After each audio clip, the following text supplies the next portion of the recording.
एक शाम प्राची टीवी पर सीरियल देख रही होती है। तभी उसकी सास वहां आती है। अरे सीरियल में तो ऐसे मग्न है जैसे आज रात का खाना पड़ोसी आकर बनाएंगे। मुझे पता ही नहीं था आपने अपने बेटे की शादी पड़ोस में भी की हुई है। हैं? मतलब? मतलब इस घर में सारा काम बहू ही करती है, आप तो सिर्फ खर्राटे मारती हैं। अच्छा जी, फिलहाल तो तुम आराम फरमा रही हो, चलो जाओ, ये मेरे टीवी देखने का समय है। आहा, इसीलिए मुझे भगाया जा रहा है। सॉरी, अब तो बिल्कुल नहीं जाऊंगी।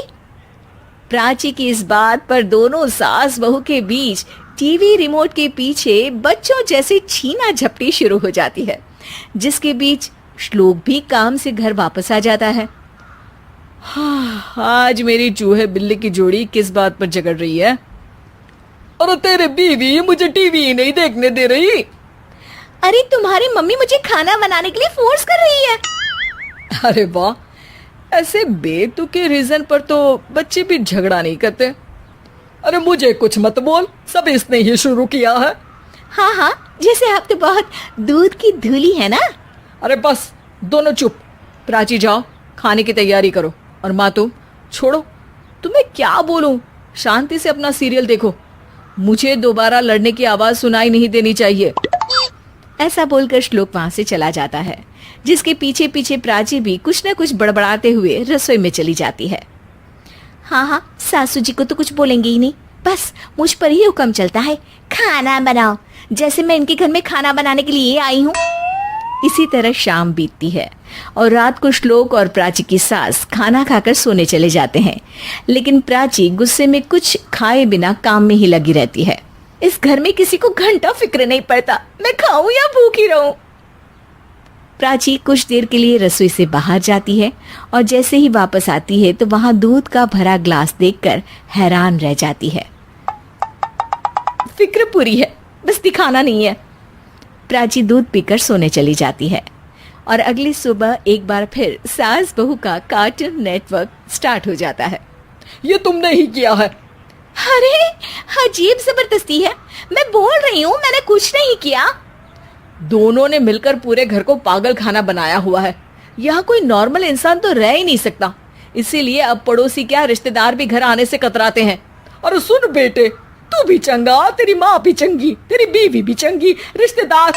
हाँ जी, आपको नहीं पता क्या, गंगाधर ही शक्तिमान है, रिश्तेदार ही। हाँ हाँ, बस समझ गया। कभी जानवरों जैसे लड़ेंगी तो कभी जुगलबंदी करेंगी। भाई मैं आप दोनों के बीच में नहीं फंसना चाहता। सास बहू की इस मन मौजी जोड़ी से परेशान होकर श्लोक अपना सिर खुजलाता वहां से चला जाता है। चलो अब मैं भी कीर्तन में जा रही हूँ। इस पर जैसे ही सास कमरे में अपना पर्स लेने जाती है तो वहां नाश्ते की प्लेट रखी देख मुस्कुराने लगती है और नाश्ता करके घर से बाहर निकलते हुए कुछ पैसे टेबल पर रख जाती है, जिसके कुछ देर बाद सिलेंडर वाला घर आता है। ओ मोरी मैया, मैं सिलेंडर के बारे में तो बिल्कुल भूल ही गई थी। घर खर्च के सारे पैसे भी मम्मी के पास है और श्लोक से बोला तो उल्टा 4 बात सुनाएंगे। प्राची ये सोच ही रही होती है कि अचानक उसका चेहरा चमक उठता है और वो घर में आकर इधर उधर देखने लगती है। तभी उसकी नजर टेबल पर रखे पैसों पर पड़ती है, जिन्हें वो सिलेंडर वाले को दे देती है। ये सब श्लोक देख लेता है। अच्छा बेटे, इतना बड़ा घोटाला, सबके सामने मैं तेरी दुश्मन और पीठ पीछे तेरी मेरी यारी। इस पर श्लोक एक प्लान बनाता है और शाम को सब एक साथ बैठे होने पर बोलने लगता है। माँ, तुम दोनों की बहुत लड़ाई होती है, इसलिए मैं सोच रहा हूँ कि प्राची को उसके घर छोड़ाऊं, इससे वो भी खुश रहेगी और तुम भी। अचानक श्लोक की ये बात सुनकर सास बहू शौक से उसकी तरफ देखती हैं। अरे ऐसे कैसे घर छोड़ाओगे, मुझे कहीं नहीं जाना। अरे तुमने बोला नहीं पर मैंने सुन लिया, तुम्हें मम्मी के साथ रहना अच्छा नहीं लगता, मुझे पता है। अरे वो, अरे जब बहू खुद कुछ काम बोले तो वो तुझे सुनता नहीं, और अब जो इसने बोला ही नहीं वो तू समझ गया। जब उसे नहीं जाना तो फिर जबरदस्ती क्यों कर रहा है? अच्छा, फिर आपको मौसी के घर छोड़ाता हूँ, बस अब आप दोनों एक घर में एक छत के नीचे नहीं रह सकती। मैं इस टॉम एंड जेरी की जोड़ी को और नहीं झेल सकता। है? ऐसे कैसे नहीं रह सकते? तुम्हें इतनी दिक्कत है तो तुम्हारा बोरिया बिस्तर पैक कर देती हूँ, लेकिन मम्मी जी कहीं नहीं जाएंगी। बिल्कुल यही सुनना था मुझे। अगर दोनों में इतना ही प्यार है फिर हर वक्त ये लड़ाई का नाटक क्यों करती हो? देखा मैंने कैसे माँ किचन में दूध रखती है और तुम उनके लिए कमरे में नाश्ता रखती हो, और कैसे वो पहले ही तुम्हारी दिक्कत समझकर घर में पैसे रखकर बाहर जाती है। अरे भाई, इतना ड्रामा तो डेली सोप में भी नहीं होता जितना तुम दोनों ने इस घर में फैलाया हुआ है।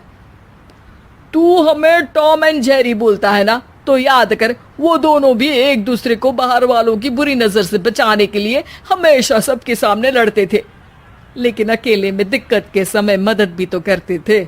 बस हमारा रिश्ता भी कुछ ऐसा ही है। और वैसे भी अगर सास बहू में तू मैं नहीं होती तो दुनिया वालों को कहानियां कैसे मिलेंगी?